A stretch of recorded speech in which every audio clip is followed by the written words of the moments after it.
Okay, recording started. Okay, thank you. The time is 3:01 on October the 14th, and I would like to call this meeting of the Climate Change Working Group to order. In the interest of public health and safety and pursuant to the Governor's Executive Order N-2920, members of the Climate Action Change Working Group and staff are participating in this meeting by teleconference. In accordance with the executive order, the public may view this meeting online, but not in Chula Vista City Hall. The city launched a virtual commenting portal, eComment, that allows residents to comment and participate in the meeting from their own home.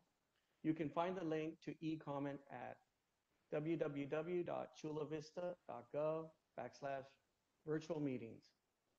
Your comments must be received before I call for the close of the commenting period in order to be considered. After the commenting period is closed, I will announce a brief pause to allow members time to read any comments that have been received. If you have difficulty or need assistance with e-comment during the meeting, please call 619-585-5766 and Economic Development Department staff will assist you. Would the secretary please call the roll? Chair Legaspi, Present. Vice Chair Adriana Guevara Gluyas, Present. Member Angie Guerrero,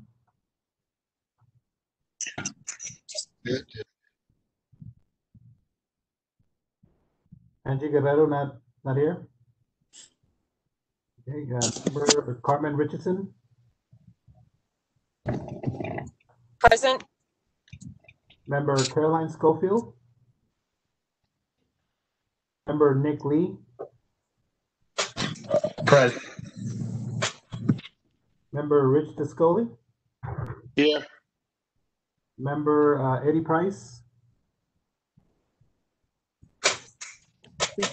We have the alternate for Eddie. is that Martha? Yeah. Martha, Trying to unmute myself. Yeah, present. okay. Member Lisa Cohen, Present. Member Matt Laurie, Present. Member Giovanna Castro, Here. Member Len Herring, Here. Member Eric Drab, Present. Member Clay Clifton, Present. Member Fabiola Lau, Present. and Member Noah Harris. Present. That concludes the list. Thank you, Manuel. The first order of business is the consent calendar. I would now call for a 2-minute pause to allow the public to submit any final comments on items in the consent calendar. Members, as a reminder, please refresh the view on your screen to ensure new comments appear.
Okay, thank you.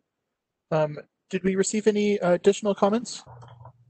We have no comments for this item. Okay, the commenting period for this item is now closed. Have the members had enough time to read the submitted comments? Do any members wish to pull an item for discussion or question? If there are any questions or an item that has been pulled from the consent calendar, example, question by a member, public request to speak on a consent item, or staff has asked that any item be pulled, announce that that item will be removed from the consent calendar and heard separately. Proceed with vote on items that remained on the consent calendar and then hear those that were removed from the consent of the conclusion of the consent calendar. Is there a motion to approve the items on the consent calendar?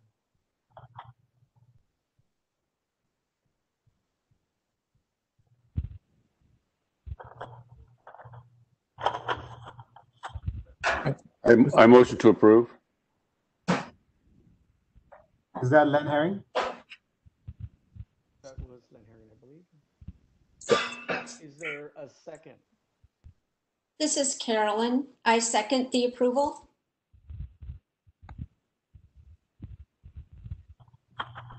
Okay, we have a motion and a second. And please conduct the roll call, Secretary.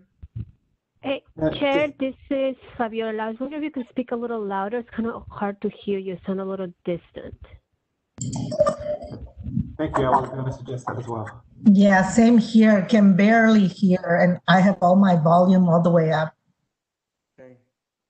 Let me see if I can adjust my mic. Any better if I just do away with? Much better. Okay. Go ahead and start the roll call. Chair Legaspi, Approve. Vice Chair Lorena Guevara Guyas, Approve. members Richardson, Approve. member Schofield, Approve. Lee,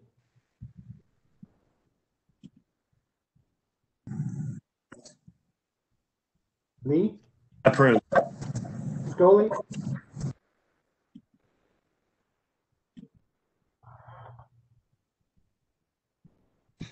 Scully,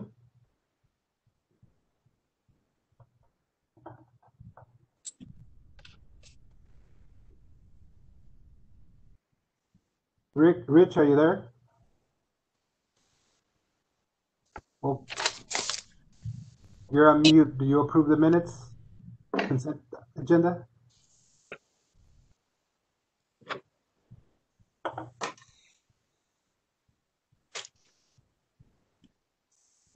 Yes, no? It seems Might still have issues with audio. We'll go back to Rich. Member Juarez, Approve. member Cohen, Approve. Lori, Approve. Castro, Ap- Herring, Approved. Drab, Approved. Clifton, approved. Lau, Approve. and Harris. Approved. Motion passes.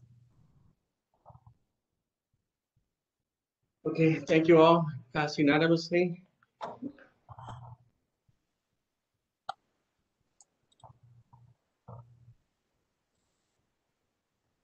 Okay, I want to just say if anybody has any difficulties, you can always call in at 619-585-5666. I know it's always a challenge with these virtual platforms.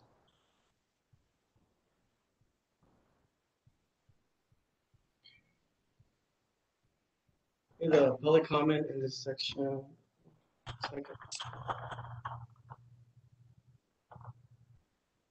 Okay, before we get on to the action item number 1, I did want to express to everybody that in order to keep. I think we still need to, we voted on the consent calendar, but we still need to vote to open up the public comment section, Oh, okay. if that's correct. Sorry about that. Public comment on this section of the agenda for the members of the public to, or I will now call for a 2-minute comment period. Yes.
Did we receive any additional public comments?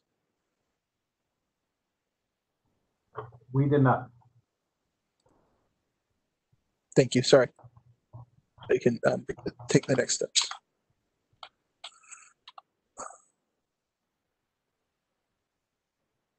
Sorry, I'll turn it back to you, Chair.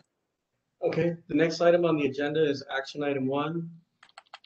Well, first of all, there was no comment, so yes, let's go on to action item 1, and we're going to discuss and vote on the recommendations. Staff will start with a brief presentation, and then we will vote on each recommendation individually. In order to ensure all members are able to speak, we would like to ask members to keep comments to 60 seconds. So as we move forward, in order to respect everybody's time here, I know everyone's a volunteer, I'd like to restrict the time, and we're going to go through each recommendation item one by one. But if we can keep it down to 30 seconds per member, that would be very helpful as we go through all these different recommendations. Perfect. Thank you very much. And the intent with voting on each recommendation was to allow the members to provide individual kind of input on each recommendation and have some shape in shaping that recommendation. Because of the long roll call vote, if there are some recommendations that there is no proposed change to, we can vote on those as one item as we see fit. So just as a little bit just background from the previous meeting as well, but I always like just starting with a little bit of, where did climate change working groups start? They held their meetings throughout 2018, 2019, and we held 2 meetings this year so far, with the final voting discussion from the last meeting carried forward to this meeting today. One thing that has changed a little bit is the next steps that we will be taking after this voting on this recommendation. Because of the delay in the climate change working group process because of COVID and other city actions, we are hearing these recommendations and voting on them a little bit later in the year than we initially planned. And because of that, we did not want to rush the process of going to the Sustainability Commission and City Council.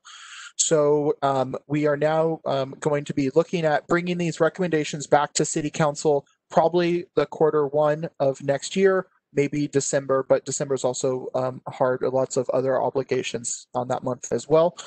And then we'll be bringing them back to City Council the next quarter of next year with implementation actions to follow that. So, as we mentioned, this is kind of the end of the climate change working group process, but the start of additional processes to go forward. And there will be opportunities to engage with members as well, and also to assist in presenting these if anyone is interested in that. Perfect. So, like I said, I just wanted to kind of have a recap of the recommendations. I won't cover them all individually, but just wanted to have a slide with all of the recommendations that were as submitted in your attachment. And now we will, as I mentioned, go through. I know we've had I think the first two are probably the ones that have had the most amount of comments on them so far. So we'll go through and vote on those individually. But like I said, if there's other actions that the entire working group, if there's no comments on them, we can vote for them as a group. And I guess, was there any other introductory questions before we kind of jumped in and started talking about the recommendations? Lisa Cohen here from the Chula Vista Chamber. I want to thank Corey for coming before our public policy and our board directors. We postponed it a month for us, so thank you so much for doing that. And I do have a letter to read in. It might be more than 60 seconds. So we're taking a position to support the items moving forward, but we're not, this vote is not an endorsement of any of the specific recommendations. So just let me know how the best way to move forward with that, Corey. Yeah, I would say, if there's a general, like I said, you can mention that general comment now, and then if there is items from the letter related to any of the measures, you can raise it there as well. Okay. Well, without any other general, we'll jump right in and we'll get going. So the first recommendation was to ban most single-use plastics in items in lieu of compostable or recyclable products through the zero waste plan. So I know we've talked a lot about this, and I know this is one that the chamber and businesses are very interested in following. And I know Manuel has talked about the zero waste plan, and that we hope to work hand in hand, and have already started working hand in hand with some of the businesses to identify solutions that will work for the businesses while also minimizing the materials waste that we produce. So I don't know if there was any other, if anyone else had any other comments on this or suggested changes, or if we wanted to vote on it.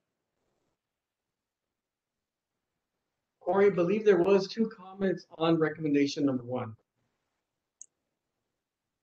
On the e-comments, but I don't know if we need to go over that. Yeah, so I would direct the members to review the e-comments. I believe there's 2 comments on each action that have been posted so far. The chair can list those and list if they were in support or opposition, and then the members can review them on the e-comment forum in more detail if they'd like. Both comments are in favor. It looks like all the comments for all the items were in favor. Hi, this is Carolyn Schofield. I know there were comments emailed in. Are they being added to this list as well? So the comments you should have received, the members should have received a set of comments that were sent to me via email. I apologize for the last minute nature of that, but I sent that out as soon as I can, and they will be entered into or attached to the agenda copy as a record. But they were, that item, the comment was also in support as well. Thanks. So again, if the members check their emails, you should have received an email from me that had that as an attachment. I removed all of the personal information and just included the comments there, but those were sent in via email from a member of the public. And just so members know, members of public we can email information to members, but members are, now is the time for members to raise any discussion. So that's why we haven't kind of shared emails amongst members before this. Yeah, I guess, is there any, I guess it seems like is there any other suggestion, language or modification, or is there general consensus for this recommendation?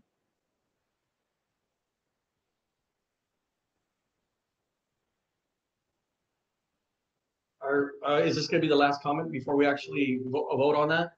Yes, this is the intent of this discussion is to review the recommendations one by one.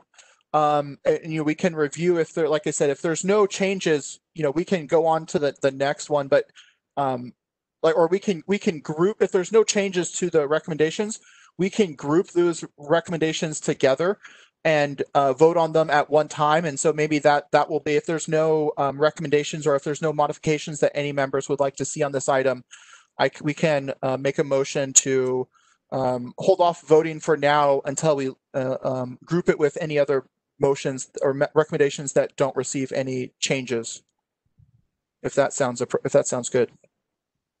I think it might be just better that we move forward on each individual one. And okay. The one thing I do want to say is that all these measures here, I really feel there's nothing really extreme about them in a sense, and that if you look at them deeper, these are things that are coming.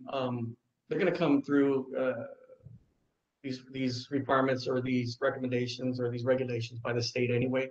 So all we're doing here is instituting these a little bit quicker. I know in regards to our single-use plastic recyclables ban, we did meet with all of the council members, our sub committee did, and even one of the district that we thought there was going to be some hesitation realized and said, hey, you know what, this is coming, this is going to happen anyway, why should we wait? So I think that we should move forward. I don't think there's anything really extreme, and it is something that's going to happen anyway. So, okay. We'll do if there's no comments or additional and other recommendations from the members, we will start the public comment timer and allow any final comments from the public.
Did we receive any additional comments?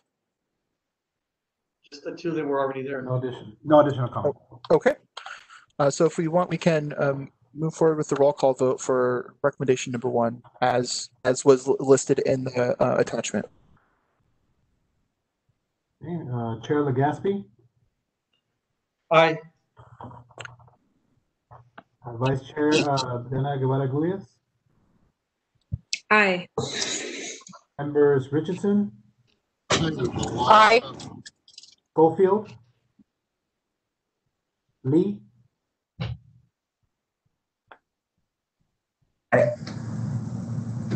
Viscoli. We just received an email from Rich that he's having issues with WebEx. We could go back to him. Juarez, Aye. Cohen, Aye. Laurie, Aye. Castro, Aye. Herring, Aye. Drab, Aye. Clifton, Aye. Lau, Aye. Harris. Aye. Motion passes with Rich Viscoli not able to submit his vote, but we could get that from him later. He's having some technical issues. Okay, there'll be a little bit of discussion for the next meeting, and maybe if we can send him the call-in information or see if he can join another way. Okay. The second recommendation, as listed in the attachment, is to support building decarbonization and new construction through education and outreach while evaluating potential building codes that reduce fossil fuel usage.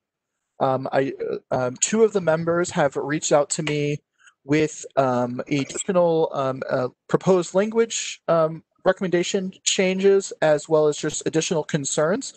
And so I was going to start opening the floor to those members and then open it up to members at large. The first member was Fabiola from Center for Sustainable Energy, and I'll, if you want to talk a little bit about your the proposed change, I'll put the text up on the screen.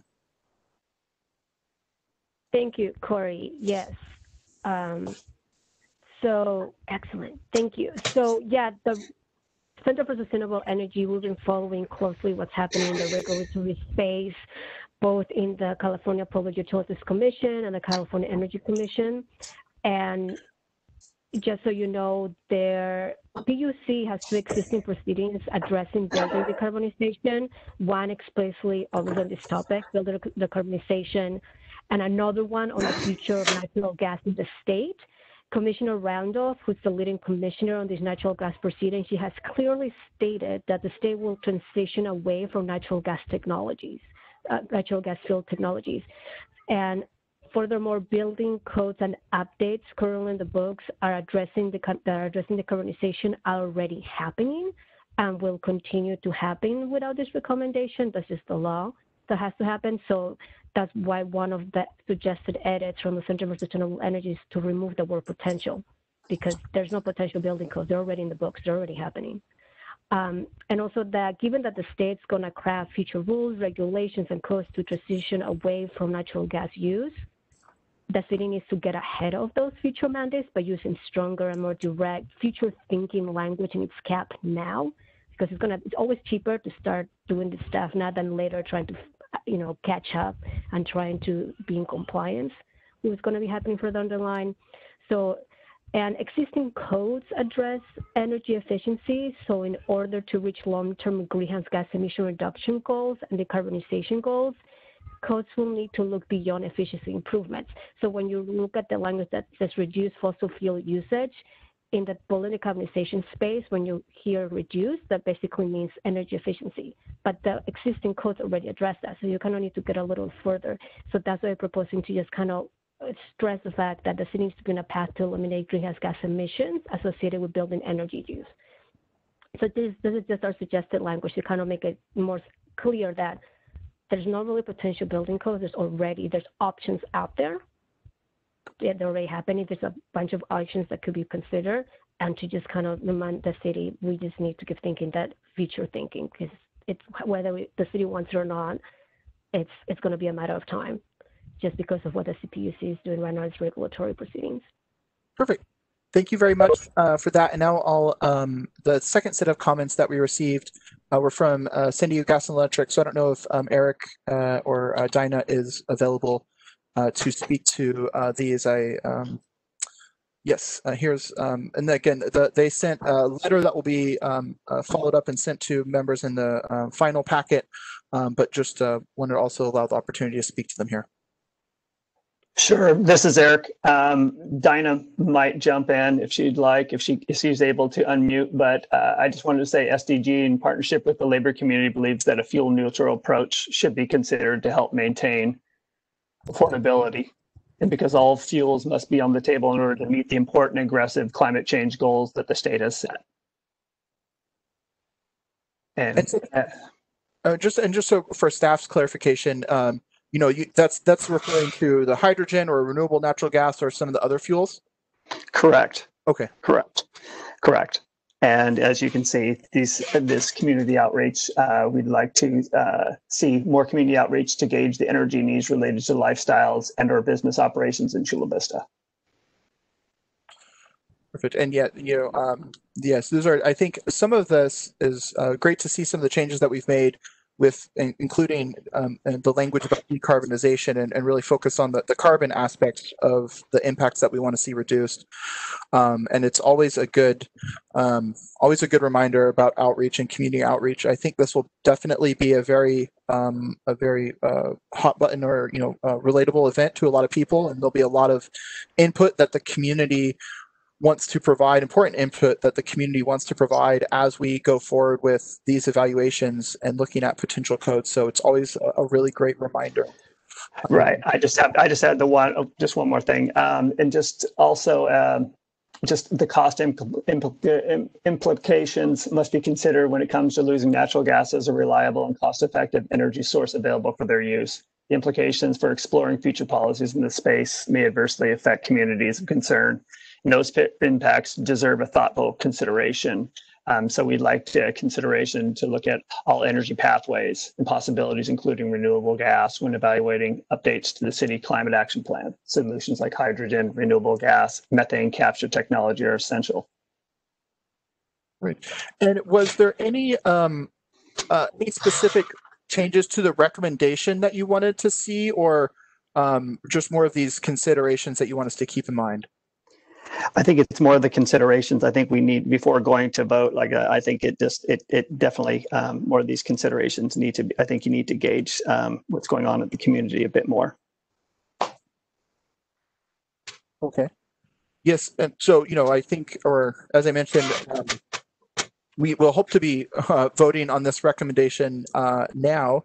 But as I mentioned earlier, you know, this is not necessarily the end of any of these ordinances, especially one like this. It really is the start of the process. And so all of these will be really important for staff to keep in mind as we look forward to future actions. With that being said, I was going to go back to the proposed language that Fabiola sent and open it up to any comments from other members. This is Nick Lee. Wait, can I? Oh, go ahead. No, you go ahead. I'll jump in after you. So I kind of want to follow up on the last comment. We are building communities, and our next community, we are committing to have it be all electric, but there are some cost impacts to it. And I do have some concerns for the end user with the cost of fuels and not having options. So language we've used in past working group recommendations has talked about the evaluation and understanding of potential incentives. I think to have incentive language in this as well, because I mean it's a tough decision to make when people are going to be deciding whether to increase their short-term costs, and we don't know what the total impact of those short-term costs are at this point. Because as I think the first speaker talked about, there are certain jurisdictions in California where they're already mandating electric-only communities. Others, though, they're not. So we're really getting into that kind of short-term impact financially on the end users that I think we need to be cognizant of.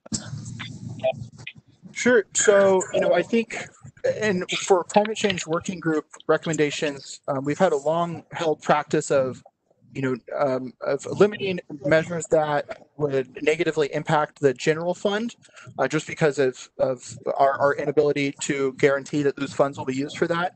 I think that we could add some language about incentives in the ordinance, but it would be up to city council budgets and others throughout the process to ensure that we could fund those. Yeah, and it doesn't have to necessarily be a financial incentive. There are other types of incentives to get people to do things in their building, especially people who are trying to get new construction and different types of expedited processes, other things like that. And as we talk about evaluating potential building codes, I would just talk about while evaluating potential building codes and incentives to reduce fossil fuel usage. Yeah, that definitely. And I should say, when you put it that way, yes, that's definitely something that staff will be doing as we do these evaluations. So we can add that language if the other members, if there's no objection from other members. I have a suggestion, Corey, and I do like Fabiola's amendment, and I was just thinking maybe if we took that and then included something to the effect that, yes, let's get rid of the greenhouse gas emissions and put an exemption in for the renewable greenhouse gas emissions. Well, I would see that as already included in and I'm interested to get other members' thoughts, already included in this recommendation, because it talks about decarbonization, which by its definition is open to any fuel that is clean can be included under a decarbonization plan.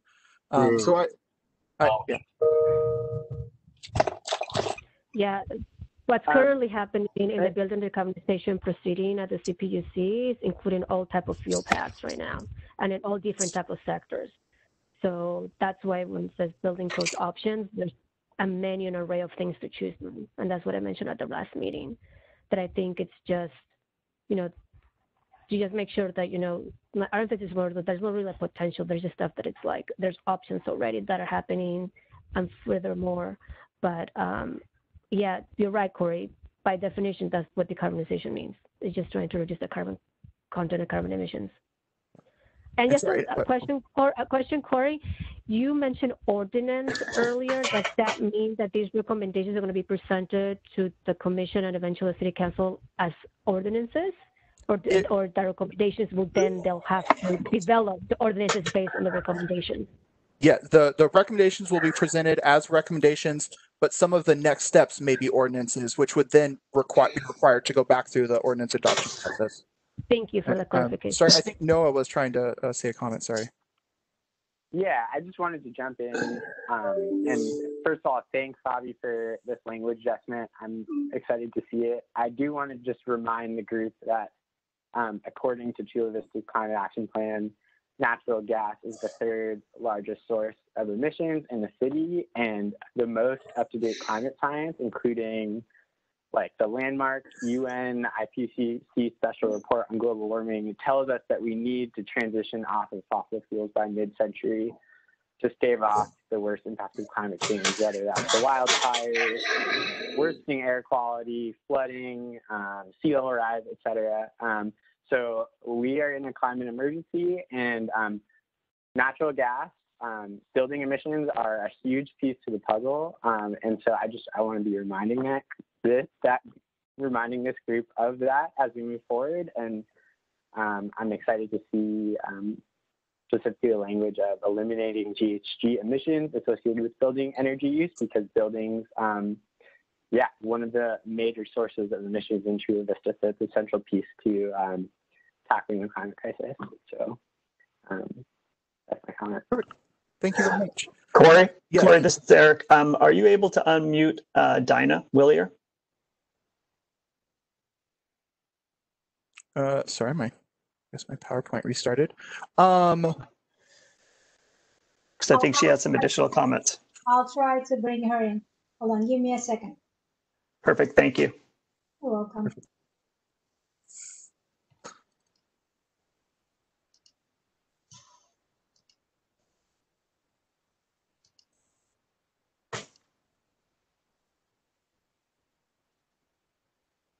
Hi, Dinah. Can you hear us?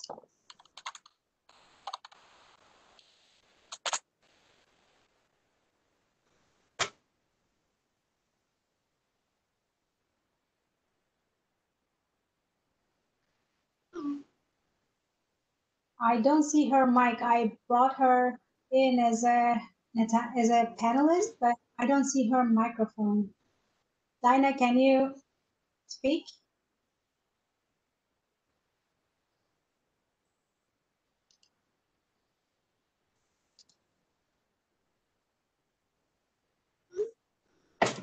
Huh.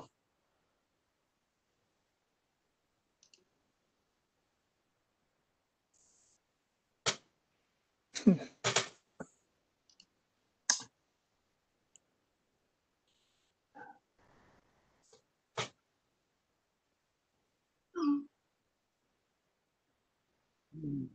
don't know if you want to reach out or.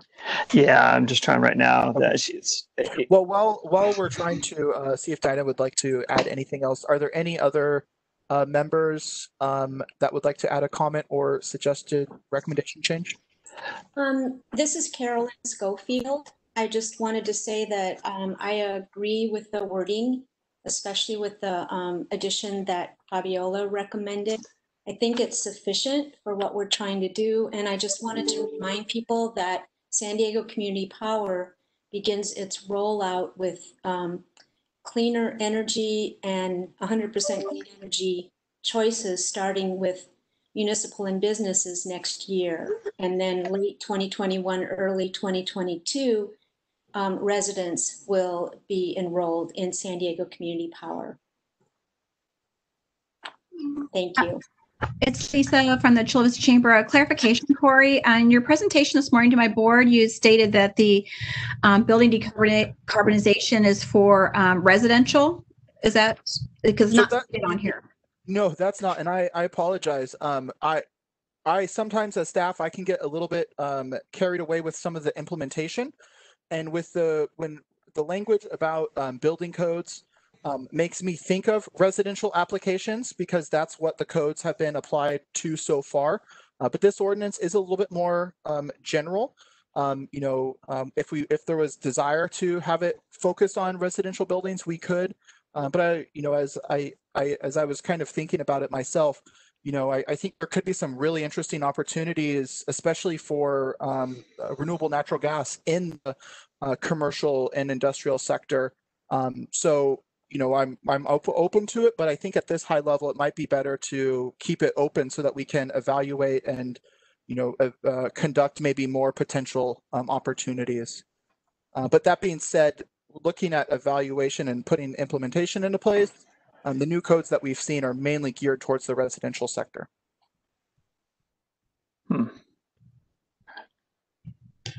Some of our restaurants, they're going to need the natural gas. There's some businesses to run.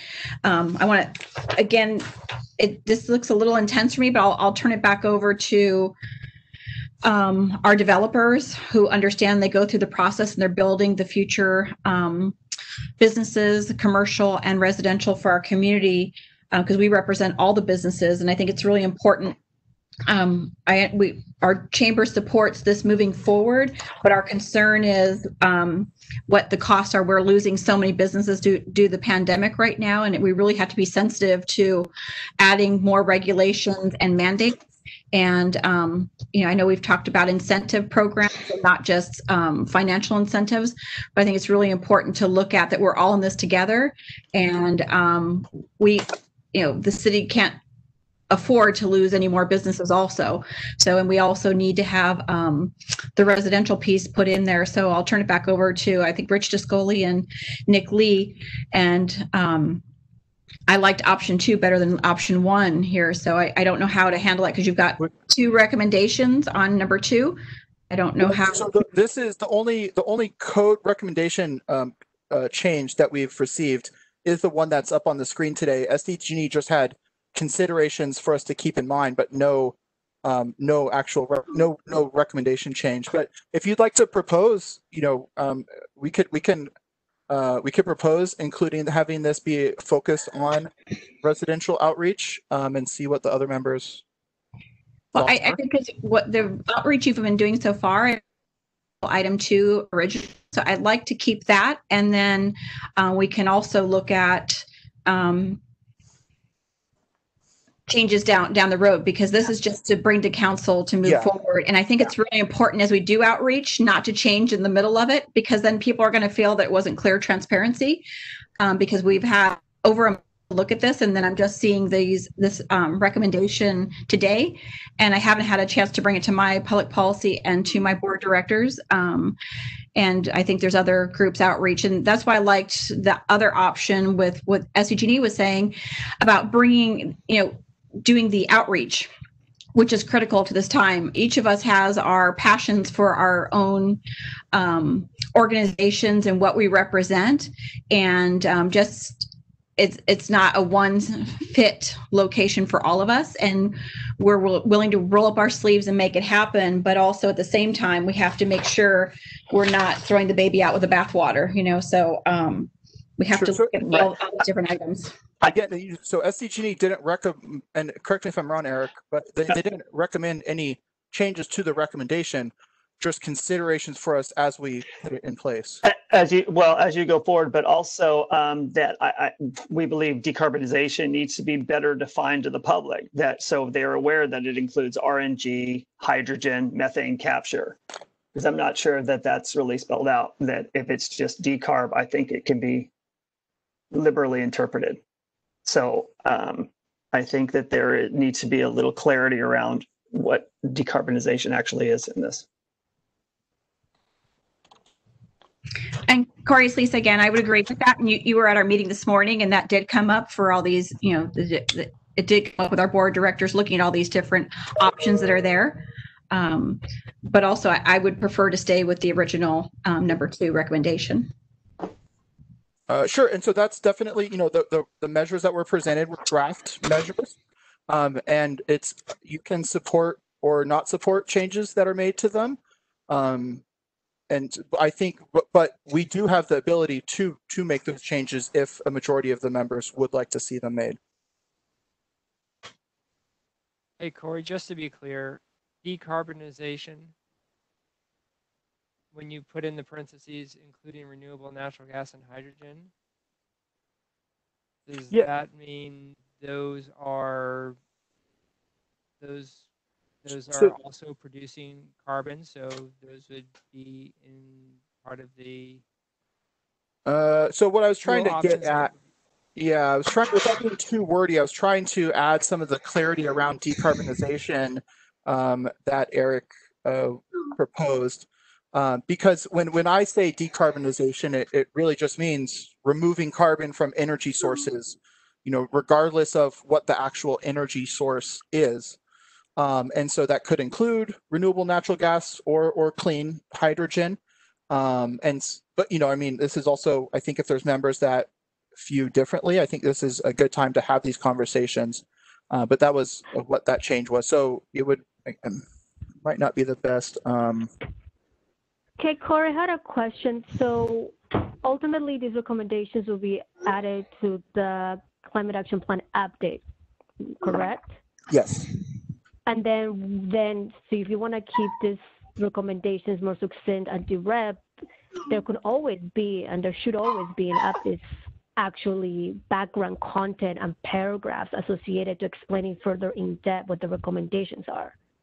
So I think that would be like that place where you can actually expand and explain what decarbonization is versus in the actual recommendation, because this is going to be part of a document that's going to be be updated. So we're just discussing this top level type of policy recommendation, but obviously there's always accompanying and supportive type of text that goes along with these type of policies. Sure, and I would say, and I apologize, I was kind of trying to think on the fly there and work Eric's recommendation in there. But I do think you're right, and I'm also trying not to include any more parentheses in our recommendations because that's not very clear formatting language. So Eric, I would say if there's a specific change that you would want to see, or kind of you let me know how you'd want to see that. If you do want to see it before you vote right now, we can add that. I think I'm just kind of working with Dinah. She's unable to log in, but yeah, if I think the term, it's almost, instead of saying decarb, clean fuels versus decarbonization. Hey, Corey, this is Len Herring, and unfortunately the raised hand is not working.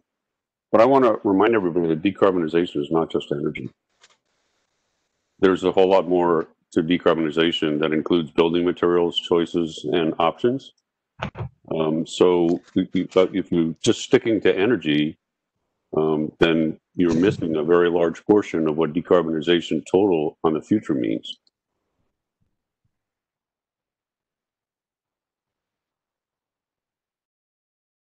Yeah. So the whole purpose of this was to basically say support building decarbonization in its entirety, not just focus on energy.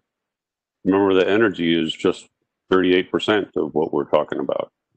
We need to focus on all of it. I think that's good evaluation, although I think for this context, especially with the connections to building code and the building energy use, but I think that we can, as options are available. It was all about. Sorry. I mean, if you focus and start putting parentheses and it looks as though it's just energy, then people would just do energy. And when you talk about coding includes construction and methodologies. It also supports other things like transportation opportunities. There's so much more in building decarbonization than just energy. Yes. I think what I was getting, or in my context, it was, those are the codes that I've seen adopted. It sounds like you're thinking or getting at embedded carbon in materials, which a lot of jurisdictions haven't addressed yet, including Chula Vista. But I thought that's what this was supposed to be, is the future looking. Yeah, I think if document. I would say if we wanted to make that recommendation, we could make that recommendation, but I think it would be best to have it be a separate recommendation focused on embedded carbon, because that is kind of a little bit of a separate issue. It can play a role in decarbonization, but as we've been talking about this mostly, it's really more of the building energy sources that are the evaluation we focused on. And I think it's important because the staff steps would be very different for embedded carbon versus energy in here. So, we can include something like that, but I think it would be more of a standalone recommendation.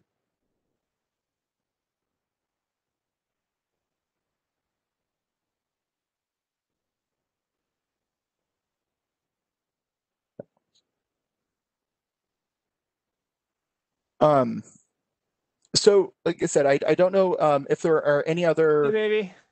How you doing? Hello, Clay? Oh, I think that was not for us.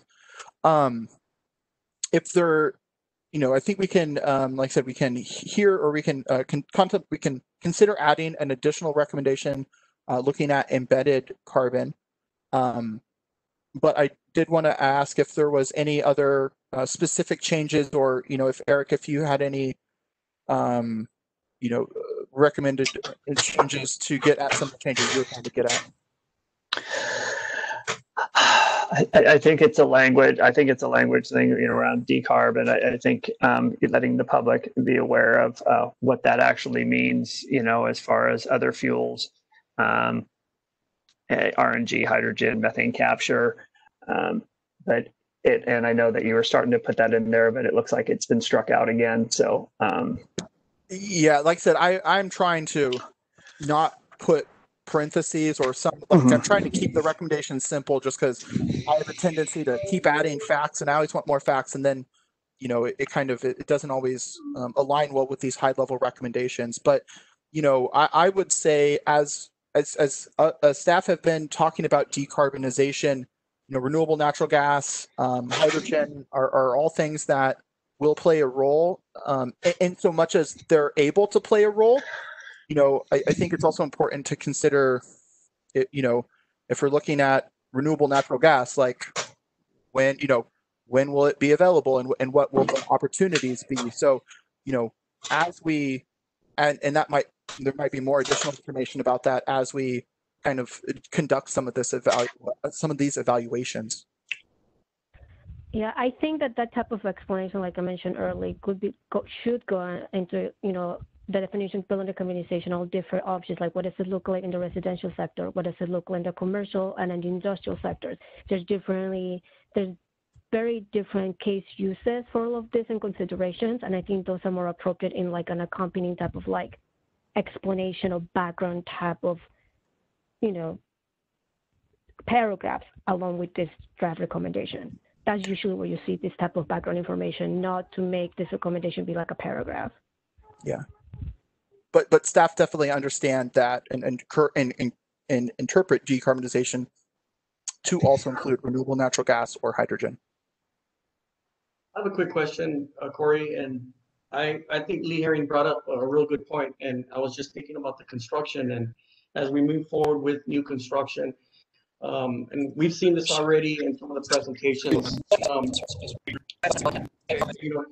are at the Sustainability Commission, just the generators alone that you see during construction and all the equipment.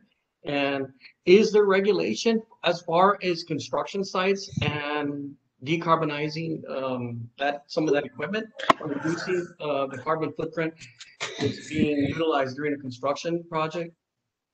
So I think that might fit better under the transportation related decarbonization recommendation. To my knowledge, there is a little bit of in general heavy duty support for a carbon or decarbon fuels. This is definitely where some renewable natural gas is playing a more prominent role in the heavy industrial uses. And so, that could be a role, but I would say I think it's best to keep this focused on the building and have the transportation sector deal with some of those other issues.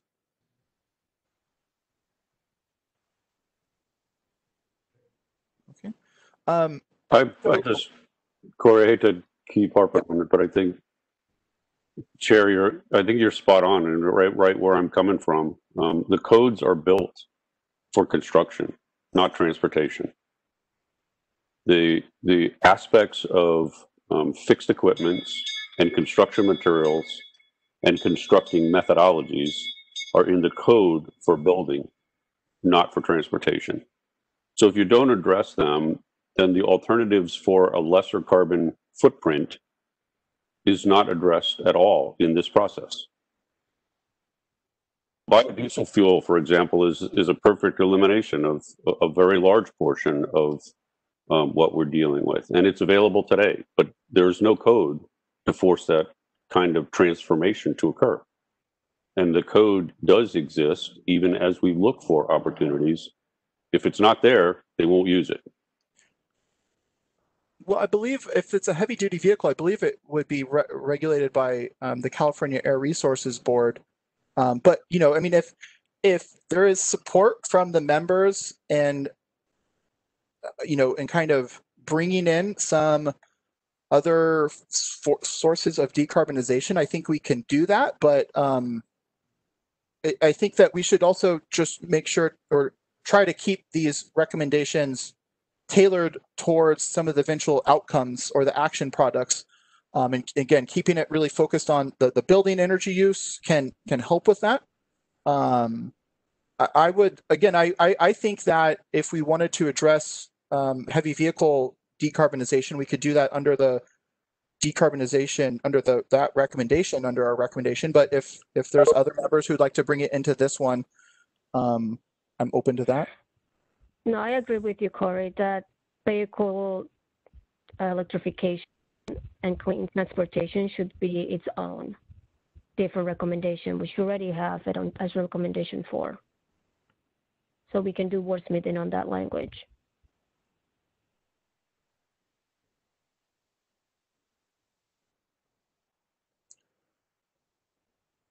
Okay. Well, with that said, and a motion to keep moving forward, and we'll continue to talk about the vehicle decarbonization.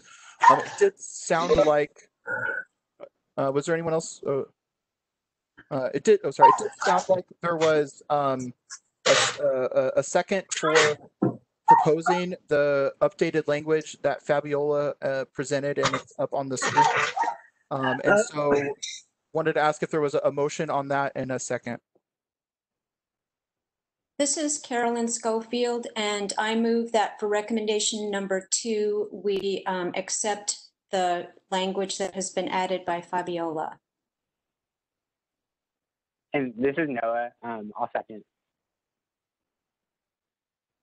Okay, I'll start the public comment period.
Okay.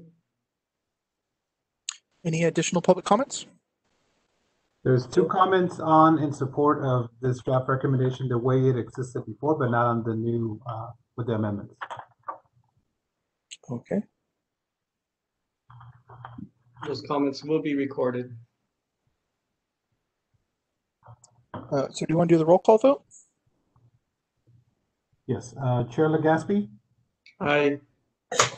Vice Chair Guevara Guyas, Aye. Members Richardson,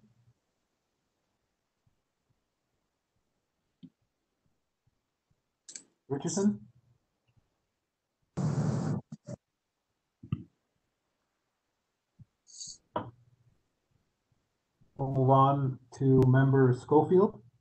Aye. Lee. Aye.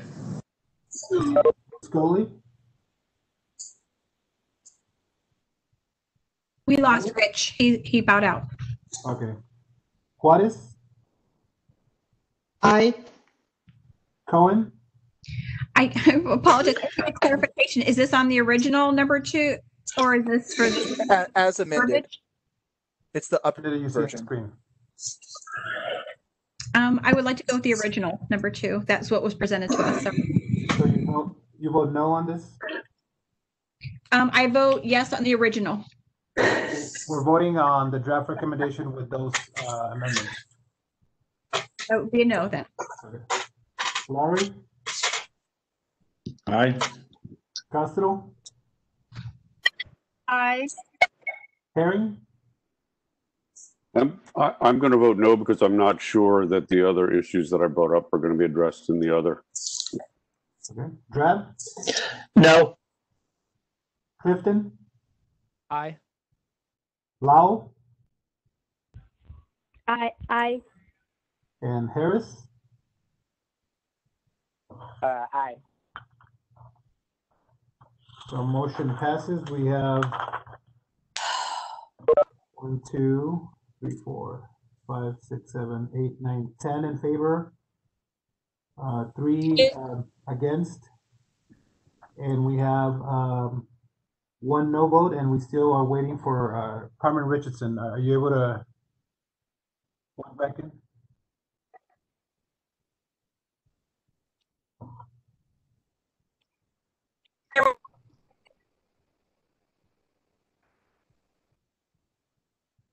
Thank you, Carmen. What is your vote? Your audio is cutting off. Can you repeat?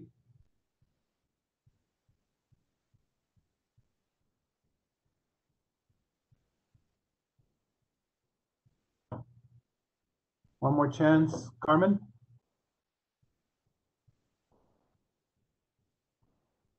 Okay, well, for now, I don't know if anybody else heard the vote. It cut off from my audio. I did not. Okay. So currently we have 1, 2, 3, 4, 5, 6, 7, 8, 9, 10 in favor, 3 against, and currently 1 and 2 votes. 2 no votes, actually. If you consider Rich Scully. So motion passes.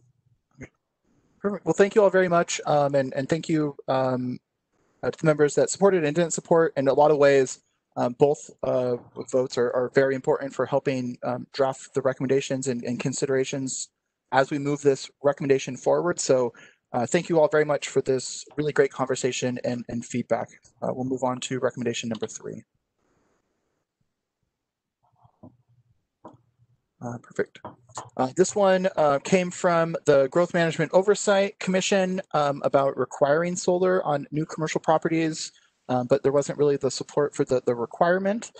So we also wanted to respond to some of the feedback that we've heard about the commercial solar permitting. So it is reviewing commercial solar permitting and streamlining where possible.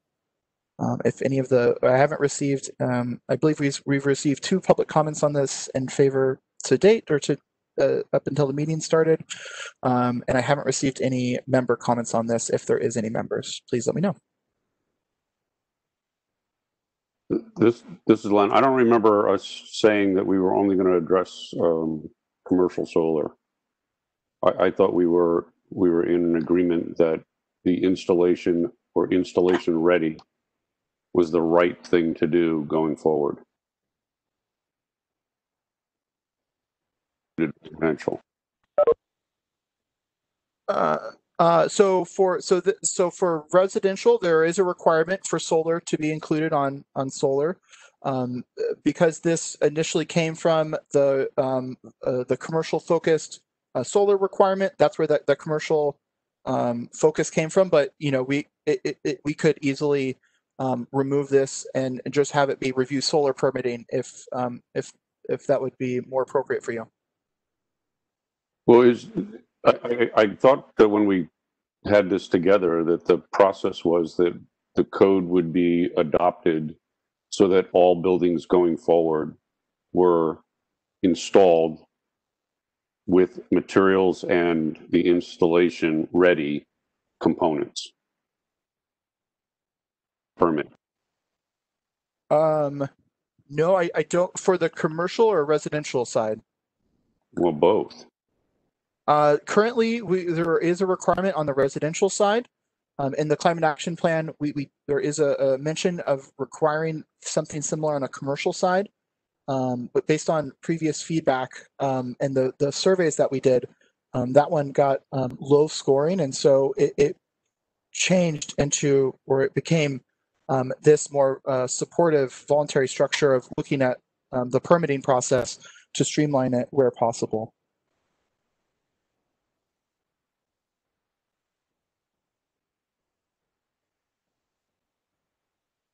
I just don't remember that conversation occurring to that level, because I thought that the whole idea was that especially in commercial space, that there's more adoption possible, as well as the already impacted parking lot type structures that are easily adapted for solar permitting, that if it were possible, that would be the right way to do it.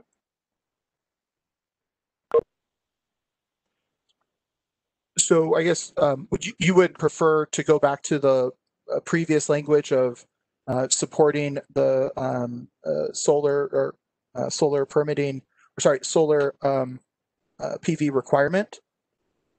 Because that was, I believe, in 2 meetings ago we had talked about that from the GMOC, supporting the solar requirement that is in the climate action plan.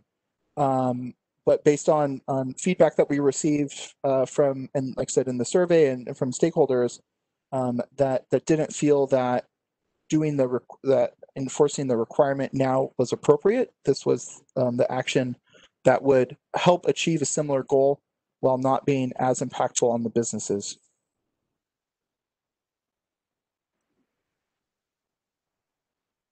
If we want to go back to considering just more of supporting a requirement, we could do that as well. Or we could do that. I don't know how you get from point A to point B without it. It doesn't make a whole lot of sense that you would do anything going forward that wasn't prepared to accept an alternative and renewable source of energy in its construction or in its retrofit. So are you talking about like a solar pre-wiring? By mandate. Or requiring actual solar on that could be buildings? That could certainly be one of the conditions. Yeah, pre-wiring. Pre-wiring existing buildings, or wiring existing buildings, is roughly a third of the cost. Pre-wiring the building is about a fifth of what it costs to wire an existing. But again, if you do all the other things that you're doing, it makes perfect sense to put into a recommendation, which is long-term, the greater good, not just the commercial. So what would your what just goes backwards and says, hey, how everybody feels, but I think this is going backwards, just saying, look, your solar permitting process is messed up, go fix it. There's more to it than this. What would your proposed change be? Well, I think I don't have the wording in front of me, but I thought the one that we were arguing to modify was much more detailed than this one. Original. I think I see your if we're already looking at building decarbonization under that recommendation, what's even the point, or why would we also be doing this more limited effort? To me, this is like, okay, city council was made aware of the fact that the solar permitting process is messed up, go fix it. It doesn't help to solve any of the other problems that we've already identified or what we're doing. This, to me, is a 3-month process. Get your building code folks to go figure out how to do this. And oh, by the way, there's probably about 6 or 7 cities who can show you how to do it. I mean, I think that limiting barriers to solar and renewable energy is a good effort, and will help us achieve our goals. And the benefit here, is that with a lot of city efforts, it is a balancing and a priorities act. The city, doesn't have unlimited resources, and it does have to make do with what we have. And so by including this recommendation, it shows that stakeholders are paying attention to the solar permitting process, and that they think that there's opportunities to improve. Like I said, this is definitely something that we have done streamlining before, but that doesn't need to necessarily be the end of that conversation. So I could see how, like I said, how this recommendation could kind of be seen as not as impactful as the recommendation looking at decarbonization, but that's also really focused on new construction, whereas this is focused also on existing construction as well. So there is a slightly different focus there.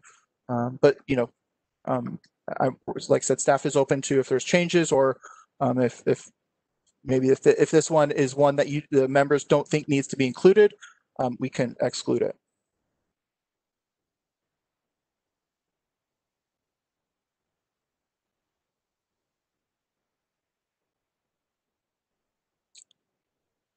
And I know, unfortunately, Rich is not on the line right now, but I know this is one that he's expressed some interest in too. So, yeah, I don't know if there's any other thoughts from members on this recommendation. Hi, this is Carolyn. I just wanted to say that I have heard comments about, even at the city council, about homeowners and the permitting process and the expenses and delay, things like that. And whatever level of recommendation this is, I do think it's important that this happen. And that, thanks, that's it. This isn't residential, this is commercial. We could change that if there was support from the members. We could remove the commercial focus of this recommendation and just say review solar permitting process and streamline where possible.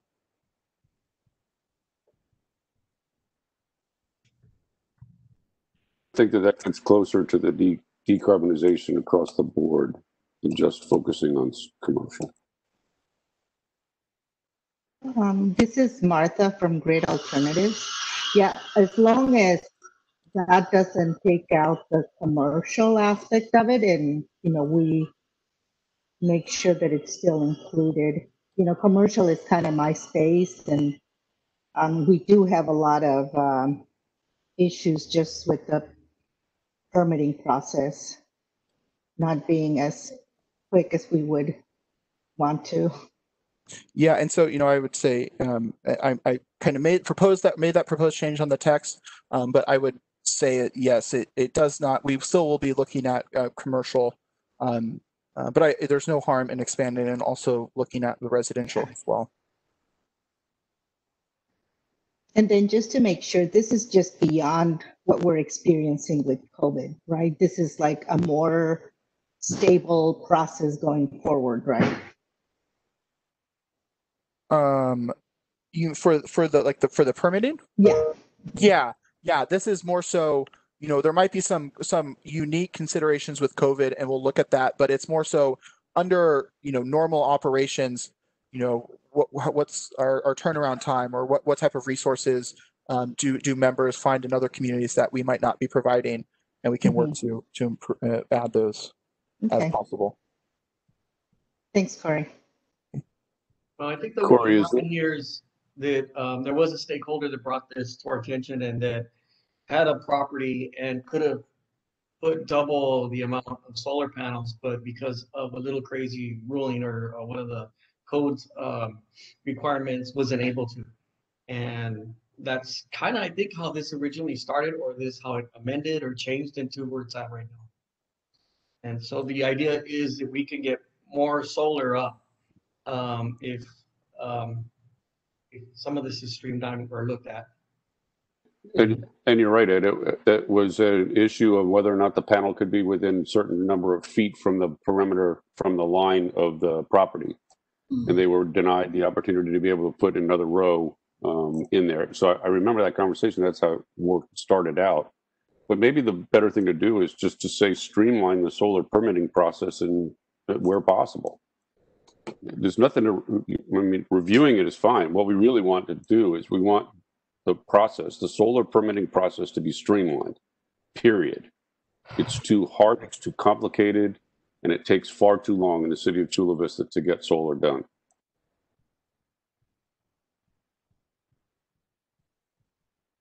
Yeah, so that's what this goal is intended to help address. Sorry, for some reason my Outlook. So if there are if there's any other member comments on this, we can hear them now. although we are running short of time. And if not, I would propose that we start the 2-minute public comment period timer. Okay, hearing none, I will start the timer.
There's 2 comments in favor of the original draft recommendation, none on with the new amendment.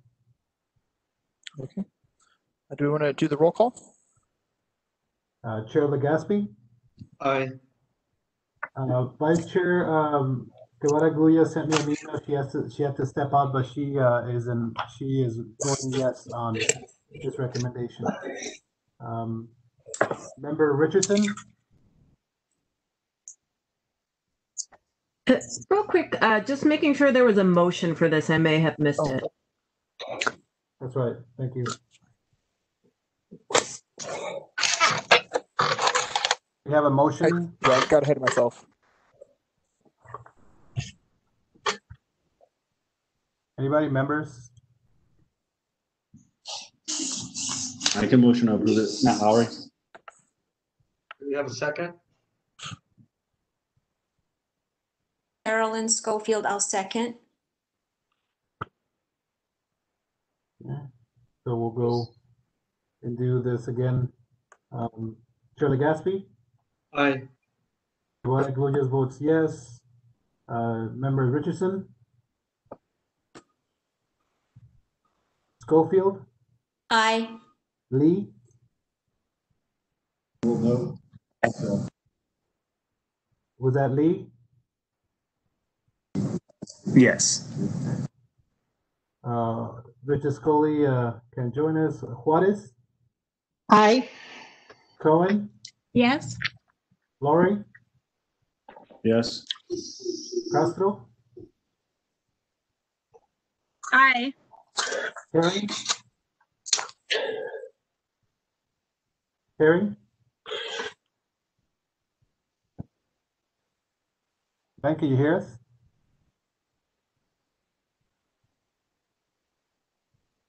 Drab? Aye. Clifton? Aye.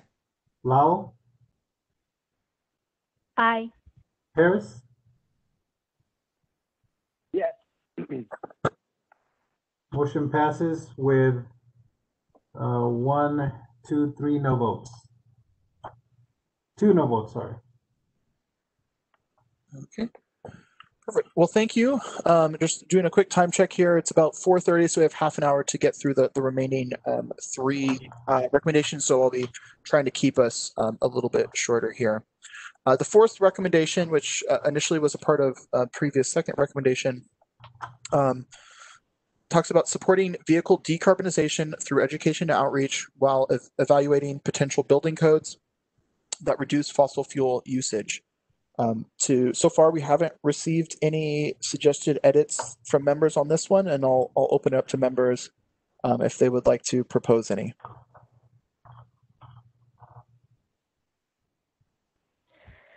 Hey, Corey, this is Fabi again with the Center for Sustainable Energy.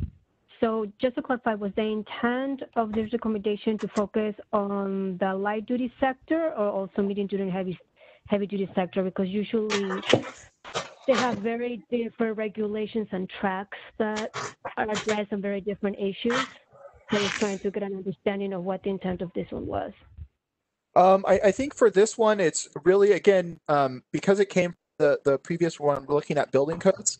I think that primarily was looking at electric vehicle charging infrastructure in residential homes and commercial properties. So mainly more of the light duty. But that being said, I don't think it necessarily needs to have that focus. And I think as Lynn mentioned and others have brought up, there's a lot of interesting opportunities that can be done with heavy duty vehicles through renewable natural gas and other options. So I think it initially was kind of focused on the light duty residential, but I don't think it necessarily needs to stop there unless members would like to focus it. I think it'd be more helpful to focus on the light duty sector just because the medium duty and heavy sector, that is being still addressed and being figured out at the California Air Resources Board through the regulatory process. And, most of the incentives that will actually help, pretty much all the incentives actually and the Energy Commission, I forgot to mention them too, the incentives to help folks, with making sure that their fleets are cleaner on the medium duty and heavy duty sector, those actually have to come through. Right now the only available money is coming from state agencies. And how they're regulated and so forth because they're mobile sources, those are actually being regulated already by state agencies. So I just wanted to give that context to folks. That's why I think the light duty sector and the charging side, it's more doable for local jurisdictions to do because it addresses building codes. For example, there's a California building code already that addresses this. So I think it'll be more helpful to kind of narrow it down just to what it is within the city's jurisdiction. But this is a long-term plan. It's not a tomorrow. So working to put the plan and the recommendation together to include looking at the opportunity to be able to decarbonize even the heavy fixed equipment is possible. When I built Pier 2, we found a completely decarbonized contractor to be able to comply with and bank tens of thousands of dollars of carbon credit because of our choice of construction companies. That can be done in the outside industry in exactly the same way. But unless you're required to do it, it is not going to happen. So just going through the process and thinking that it's going to happen tomorrow is not what this plan is all about. This is the next 10 to 15 years. Can we get there from here if we put it in? Should the recommendation be that the decarbonization occur? I think the answer is yes. If not, we're finding solutions for tomorrow. We're not looking for solutions for tomorrow. We're looking for solutions for the turn of the century, and that's what this plan is supposed to be doing.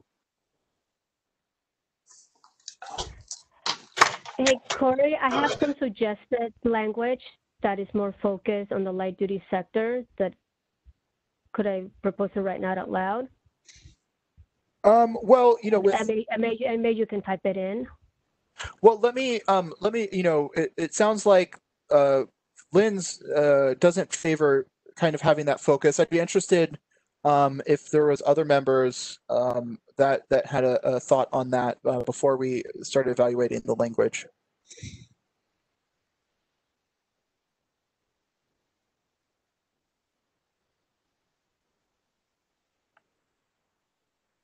you know, as I think it through, I think that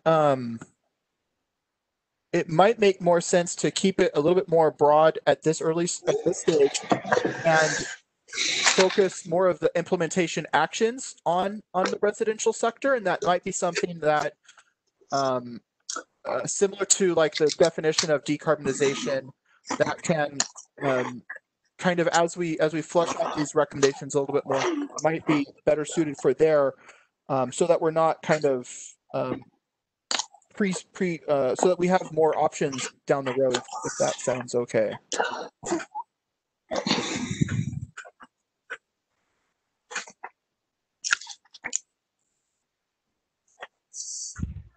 I'm just trying to think what is can drive to more certain actionable items.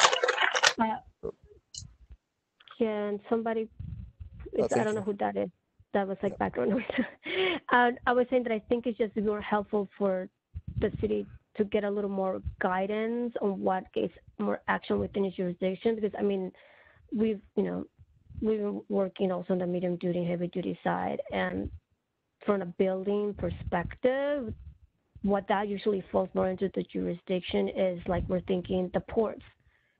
That's where most of the heavy duty vehicles, the cargo trucks are. So that's within their jurisdiction of what they can regulate in there. They can actually require for charging infrastructure if they wanted to, or they can recommend for certain fleets to transition to hydrogen or to electric vehicles. So I'm just thinking more like, what can the city do in this space? And I think the light duty sector is where there's way more that can be done and that can be strengthened. Just because I don't know, I don't know if the city owns the marina, that could be more, but then it's like more for charging for, I think, maybe like the residents there, for example. But I'm just thinking of like what land uses and actual physical properties that the city owns that would impact the medium duty and heavy duty sector through a building code. That's still trickier because ports are their own jurisdictions, and it's not like we have a big warehouse type of warehouse complex for all the heavy duty trucks are going through other jurisdictions. So that's what I'm trying to think is it would just be helpful to narrow down a little bit more so that it's more actionable. Oh, it sounds like Carolyn.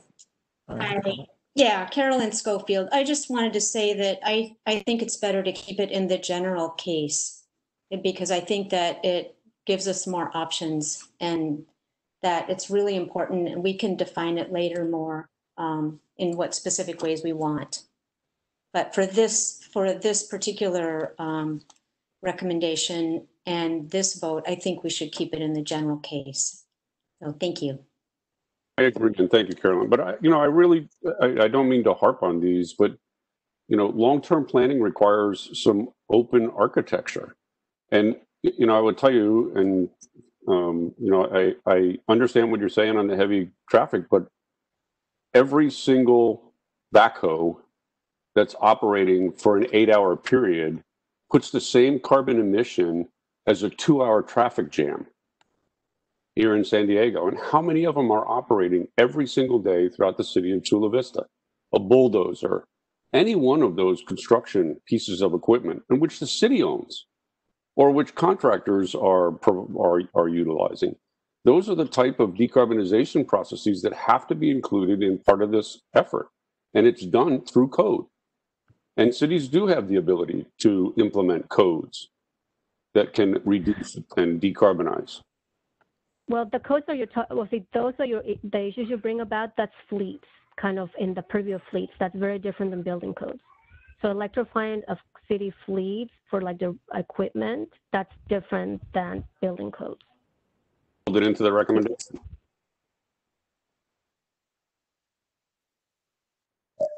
This is Nick. I don't think it's a bad thing to look at those types of options and opportunities to have additional reductions. I will say that you're going to get kind of into the problem of Chula Vista being relatively small, and unless you get a larger group of cities that are going to make that requirement, all you're going to do is people aren't going to come work in Chula Vista because there's not enough work to facilitate a full fleet upgrade to alternative fuel sources.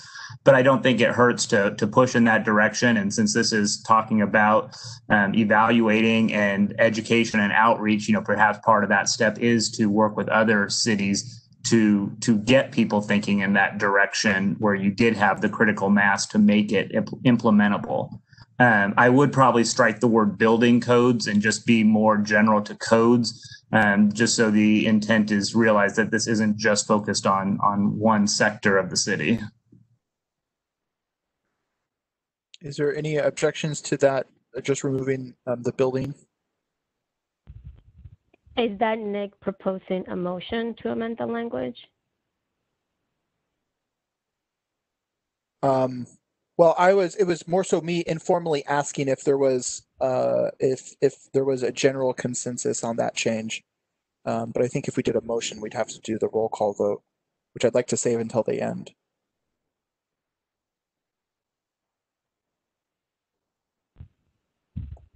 I think taking out building codes makes sense.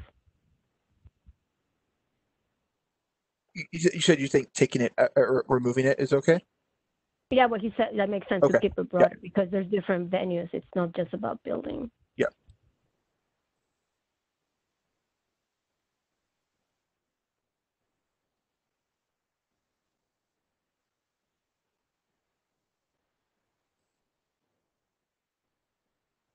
Okay. So with that change, if there's any additional changes that members would like to see, you raise them now. If not, we'll start the 2-minute public comment period timer. Hearing none.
Was there any public comments from the public?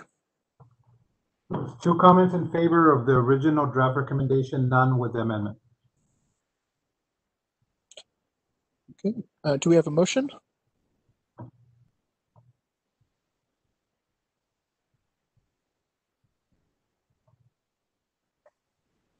This is Giovanna. I'll motion. Do we have a second?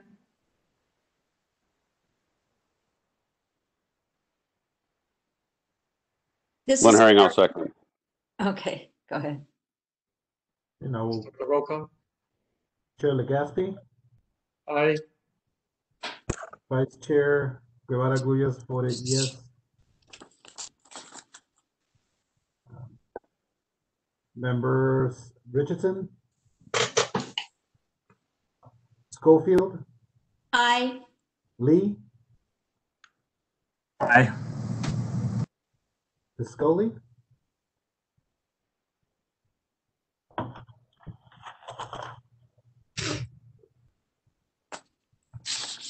Juarez, Aye. Cohen, Yes. Yes. Laurie, Aye. Castro, Aye. Herring,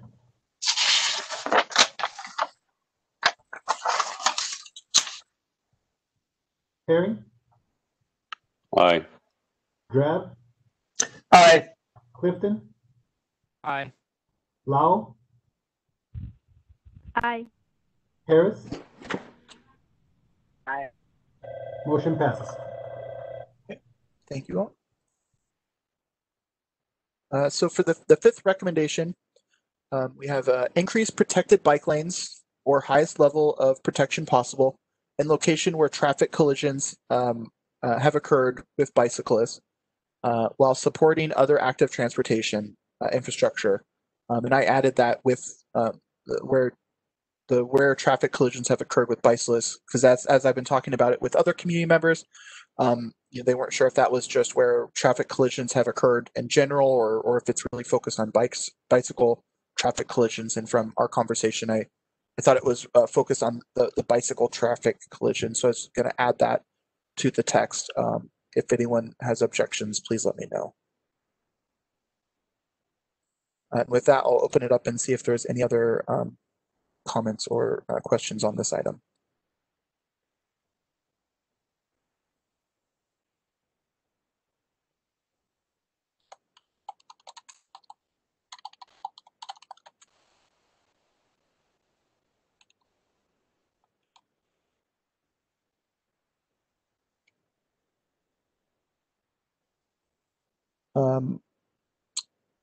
If there's no questions or recommended changes, and members were okay with the active transportation collisions instead of traffic collisions, we can open the public comment period. Okay, hearing none. Start the timer. Yeah.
Okay. Any additional public comments? No, 2 comments in favor. Okay, perfect. Do we have a motion?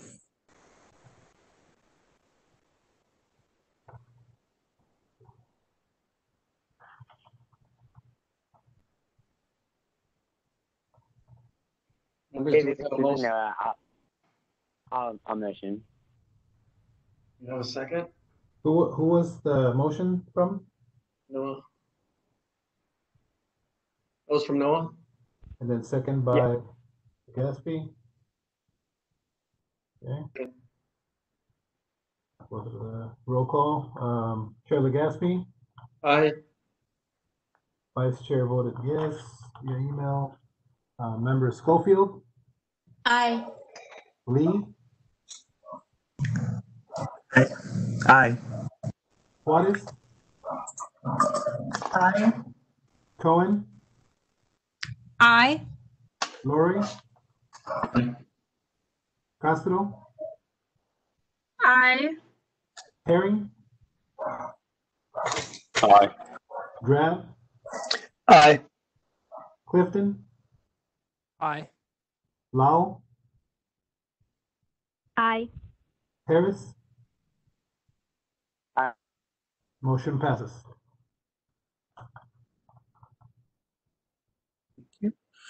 The sixth recommendation is creating a climate equity index and communities of concern map. We didn't receive any suggested or recommended changes before this meeting, and I believe there was 2 public comments in support of it. With that said, I'll open it up for member comments.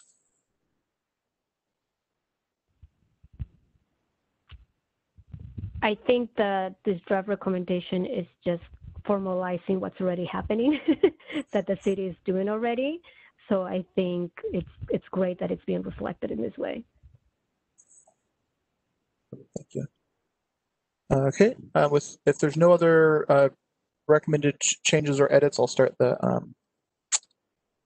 timer.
Any additional comments? Public comments? No additional comments. 2 comments in favor. Okay. Do we have a motion? This is Giovanna. I can motion. Lisa Cohen, second. Okay, roll call vote. Chair Legaspi. Aye. Vice Chair votes yes via email. Schofield. Aye. Lee.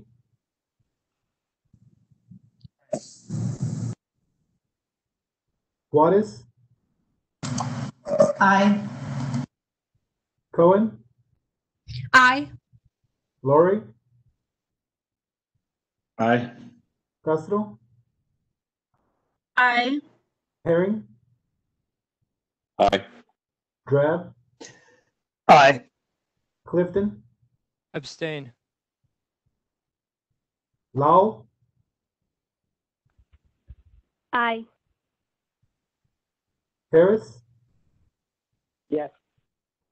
And just double checking, Lee, did you vote? I thought I heard you say yes. That's correct. Thank you. Motion passes. So the final recommendation is adopting the greenhouse gas reduction goal, or the state's greenhouse gas, or adopting a greenhouse gas reduction goal of 80% reduction by 2050. This is taken from the state's greenhouse gas reduction goal. We haven't received any specific comments on this one, although in the previous meeting, I believe it was Noah who talked about the carbon neutrality goal of carbon neutrality by 2045, which is also a state goal. From a staff's perspective, we think this is still showcasing leadership and gives city planners a good goal to achieve, but is a little bit less intimidating than a full carbon neutrality goal. And it also staff currently in our greenhouse gas inventories, we don't account for carbon sinks, and so that would have to be a new process. Not definitely something that we can do, just not necessarily something that is already ready to go. So with that feedback, I don't know if Noah wanted to raise a specific item again in this meeting, or if there's any other comments or questions about this item. Yeah, thanks, Corey. I'll just jump in and speak to that a little bit. Like I've already said,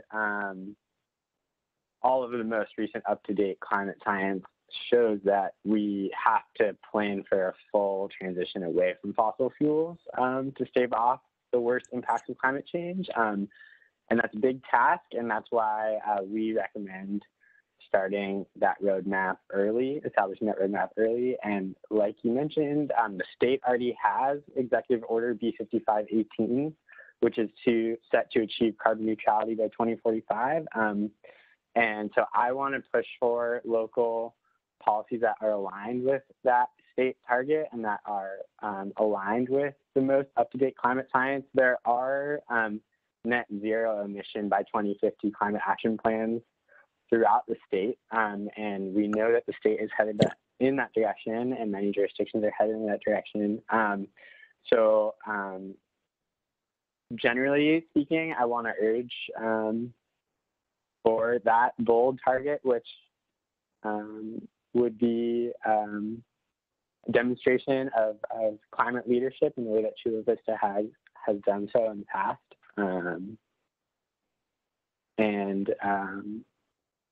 I'll leave it at that. Any other feedback from members?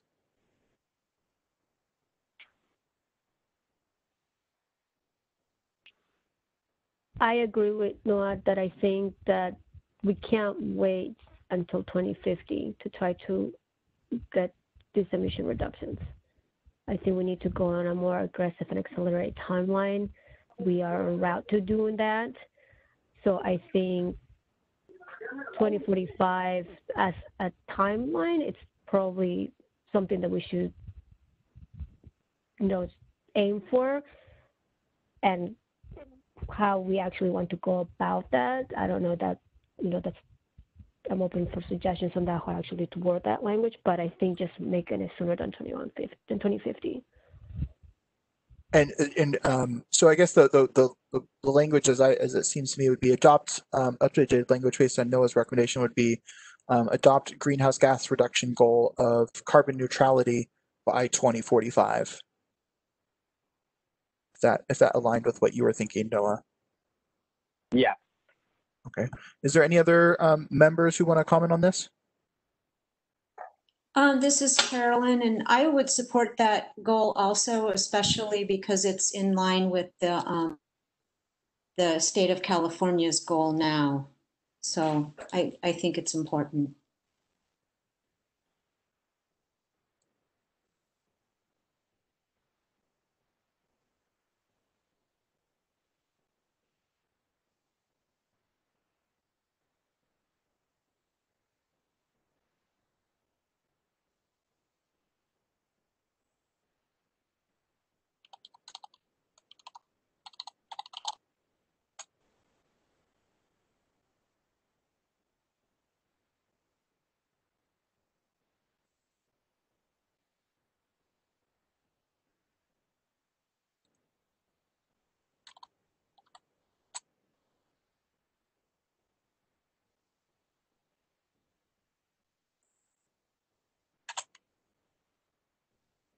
Okay, I just did a quick strike through underline version of the proposed change. Are there any other members that would like to comment on this?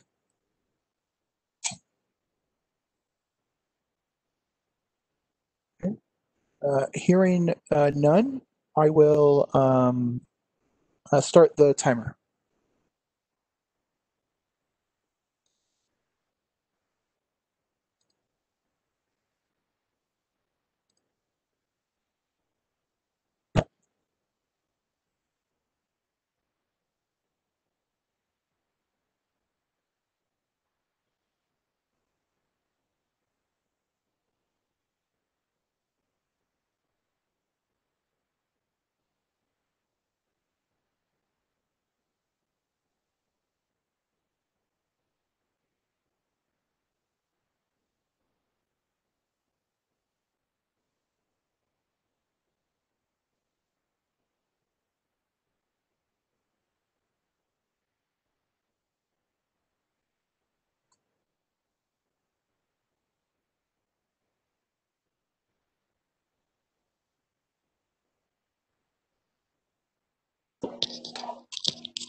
Do we have any public comments?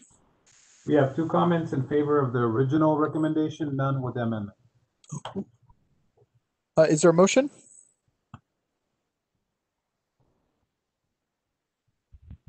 I make a motion to pass this recommendation. Do we have a second?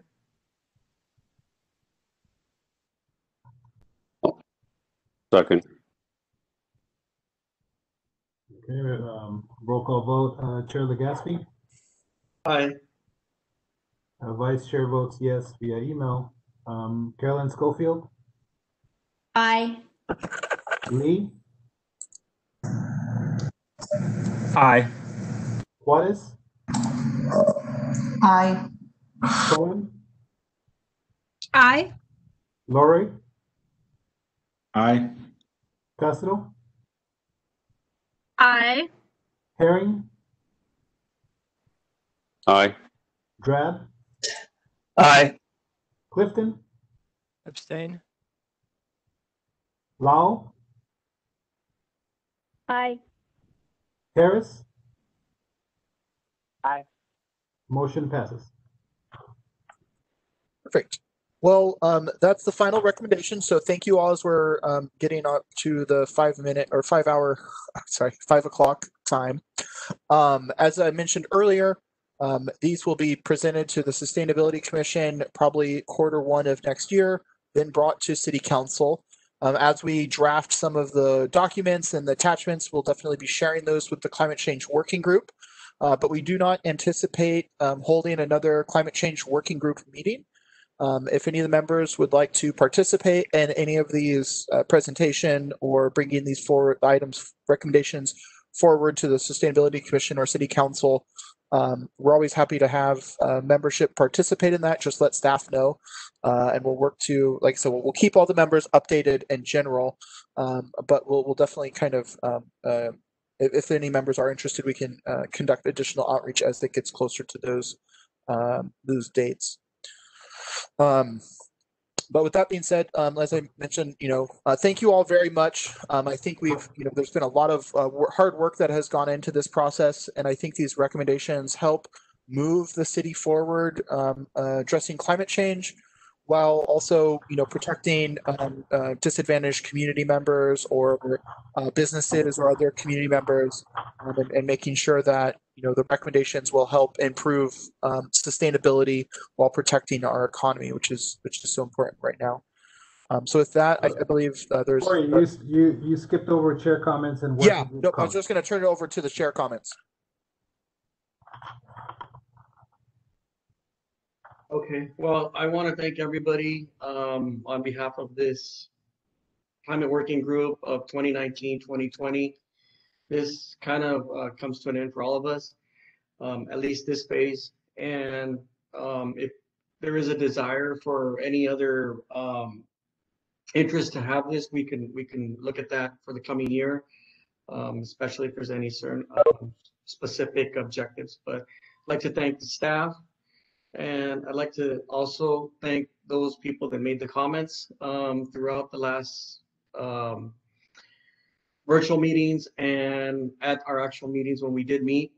I also would like to thank all of the members of our Climate Working Group. I know you guys all have jobs and have other activities, and I appreciate you guys all chiming in on what this city will look like as far as climate and sustainability. So that's all really I have to say. And if anybody wants to, we'll go around to any members they want to make a comment on how we felt about this Climate Working Group, and if it met some of the objectives of what they were trying to do here as far as their volunteer work with the city. So thank you all for all your help and for being here.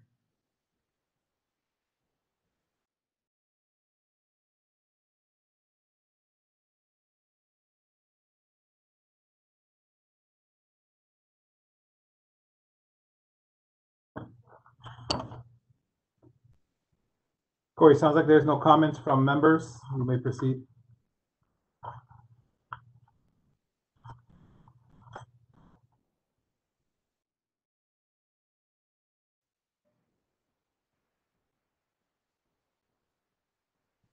Chair, you may want to call the meeting, adjourn the meeting. Okay, everybody, thanks again for being part of this Climate Change Working Group, and I now adjourn this meeting. Thank you all. Thank you. Thanks, everyone. Thanks, everybody. Thanks.